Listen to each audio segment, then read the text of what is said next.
Hemos llegado a un punto en donde el poder hoy dejó de esconderse, de conspirar y sobre todo de operar en silencio. Hoy se muestra, habla fuerte, simplifica, reduce problemas complejos a frases cortas y repetibles, lo suficientemente claras como para no tener que pensarlas demasiado. Eso no es torpeza, es método. Mientras hay ruido, hay atención. Mientras hay atención, hay control. Y mientras todo ocurra frente a cámaras, nadie pregunta quién decide cuando las cámaras se apagan. El problema aparece cuando ese ruido deja de alcanzar, cuando repetir ya no calma, cuando el espectáculo empieza a cansar porque ya no resuelve nada concreto. Ahí el poder no colapsa, se reorganiza. Deja la improvisación y adopta estructura, deja la promesa y adopta orden, no porque sea más justo, sino porque es más estable y más fácil de administrar cuando el mundo parece desbordado. Las decisiones llegan cerradas, las reglas se aplican sin debate, la obediencia deja de pedirse y empieza a asumirse como parte del funcionamiento normal. Y como toda forma de poder que aspira a durar, necesita algo más que normas, necesita un símbolo, un rostro que no dude y no explique. Cuando ese punto se alcanza, el imperio ya no necesita banderas, solo necesita funcionar. Y cuando esa lógica se proyecta a escala total, lo que emerge es el fascismo galáctico. Y van a rememorar que este es el día en que cayó la República.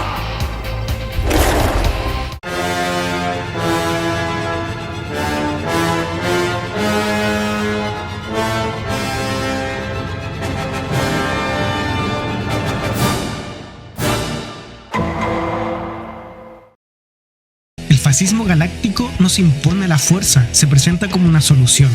Primero aparece el diagnóstico, el mundo es caótico, impredecible y difícil de coordinar. Demasiadas voces, demasiadas opiniones, demasiados tiempos muertos entre una decisión y otra. Después llega la promesa, orden, estabilidad y flujo. Que las cosas avancen, que nada se trabe, que nadie frene el proceso por una pregunta incómoda. Nada de discursos largos, nada de debates eternos, solo resultados visibles que dé la sensación de que alguien tiene el control. En ese punto, el poder deja de preguntarse qué es justo y empieza a preguntarse qué funciona. La obediencia ya no se exige, se espera, no como sumisión, sino como colaboración responsable. Seguir las reglas empieza a sentirse adulto, romperlas inmaduro, cuestionarlas una molestia innecesaria para todos los demás. El buen ciudadano no es el que piensa más, sino el que no interrumpe el funcionamiento, el que no frena la fila, el que no retrasa el trámite, el que no complica el sistema. Ahí el autoritarismo cambia de forma, ya no parece imposición, parece coordinación eficiente. La fricción se vuelve el enemigo, la duda una pérdida de tiempo, el desacuerdo un problema operativo. Y cuando la mayoría prefiere que todo siga andando, el sistema ya ganó sin levantar la voz.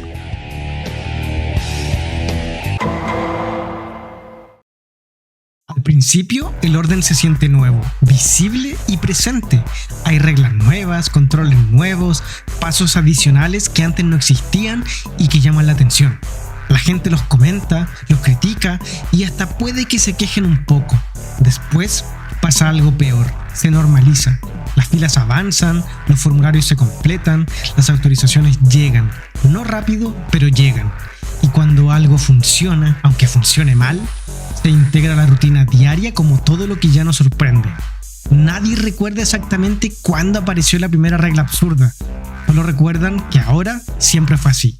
No fue de golpe, fue por etapas, con pequeños ajustes que parecían razonables en su momento. El sistema aprende algo clave. No necesita gustar, solo necesita no molestar demasiado a la mayoría. La excepción se repite, la repetición se vuelve costumbre y la costumbre reemplaza la pregunta. En ese punto, la obediencia ya no necesita convicción, funciona por inercia, como todo lo que ya nadie revisa porque siempre estuvo allí.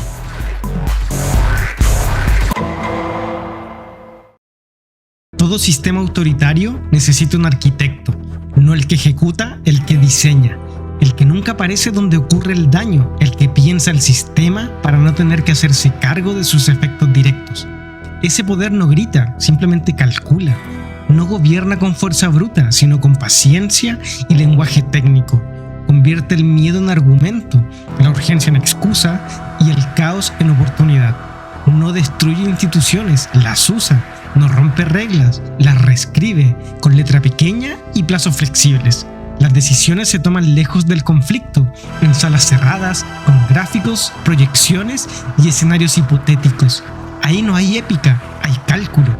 Las decisiones se presentan como difíciles pero necesarias, como costos inevitables, como males menores que nadie quiere asumir en público. El daño no se siente como violencia, se siente como consecuencia lógica de una decisión responsable. Y cuando el poder logra eso, ya no necesita defenderse, se defiende solo, porque nadie sabe exactamente dónde empieza ni dónde termina la responsabilidad.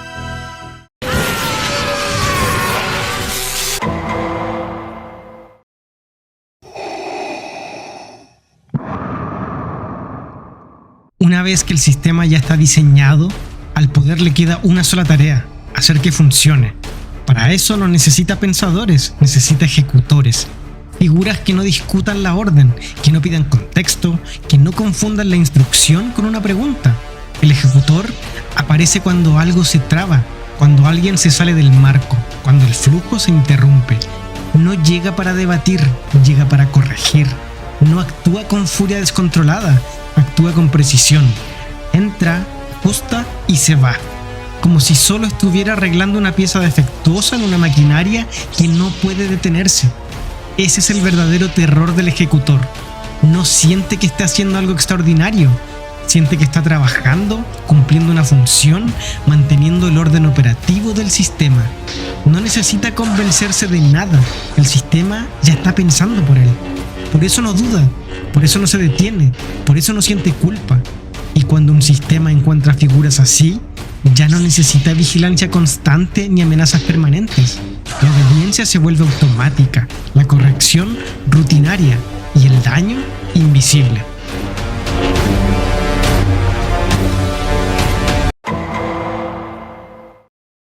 Hasta acá, todo puede sonar un poquito a ciencia ficción. Imperio, planetas, viajes intergalácticos, capas y cascos cancheros. El problema es que la lógica funciona igual cuando cambia el decorado. En la realidad, no hay capas negras, hay trajes, credenciales y procedimientos. No se habla de imperios, se habla de protocolos, de eficiencia, de medidas temporales que nunca terminan de irse. Nadie se siente villano, todos tienen una excusa razonable. El que diseña dice que solo analiza escenarios, el que ejecuta dice que solo cumple órdenes, el que observa dice que no es momento de discutir. Y el sistema no se sostiene solo con quienes mandan, se sostiene con quienes aceptan, con quienes se adaptan rápido, con quienes prefieren no complicarse, con los que dicen: es por el bien común, es lo responsable, es lo que hay. La comodidad hace el resto. Delegar la responsabilidad moral a veces alivia, pensar cansa, cuestionar incomoda. Y cuando suficientes personas prefieren no mirar demasiado cerca, el poder ya no necesita imponerse, se va replicando lentamente y solo.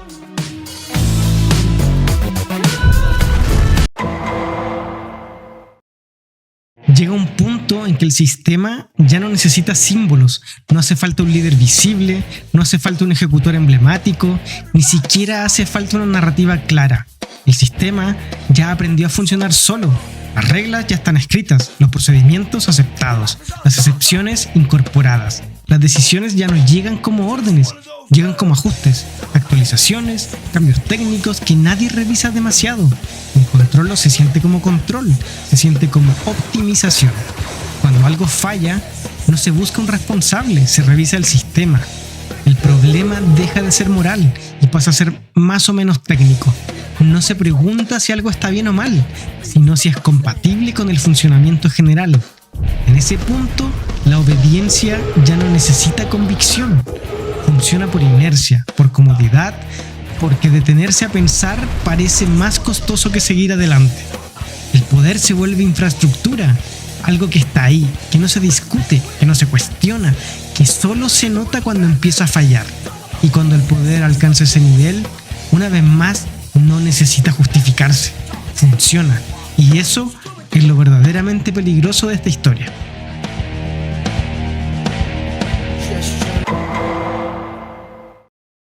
Lo inquietante del fascismo galáctico no es su estética ni su grandilocuencia, ni mucho menos sus villanos visibles, es su comodidad.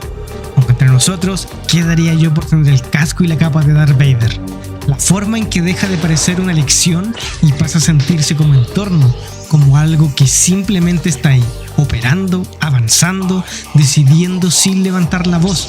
No llega con un quiebre evidente, llega cuando discutir cansa, cuando pensar parece un lujo, cuando delegar se siente lo más razonable. Y cuando todo funciona, aunque funcione mal, la pregunta deja de ser quien manda. La pregunta real aquí es otra. ¿En qué momento dejamos de decidir y cuándo aceptamos que alguien más lo hiciera por nosotros? Esto fue todo por hoy, amiguitos. Cuídense mucho.